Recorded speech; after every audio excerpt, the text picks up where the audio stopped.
Welcome to the Rim Break Rodeo. We hope this video helps. You're starting inside Gmail. Sign into the exact account that shows blocked senders and open settings, then see all settings. Once there, go to Filters and Blocked Addresses so you can locate the entry blocking mail. Make sure you have the full sender address or domain typed out. Partial names can miss matches.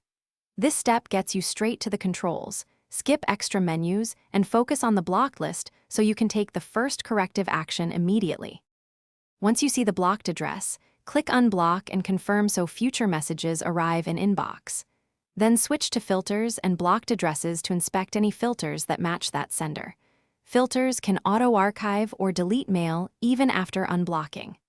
If a filter is responsible, click Edit, adjust criteria to exclude that sender, or choose Remove to delete the rule entirely. Make sure to save changes and test.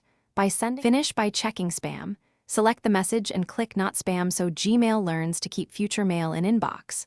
Also confirm no third-party clients, forwarding rules, or security apps are reapplying blocks. Disable or update them if needed.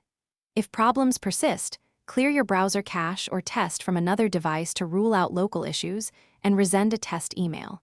If that fails, recreate the contact and send another message. This combination of steps resolves most blocking problems quickly.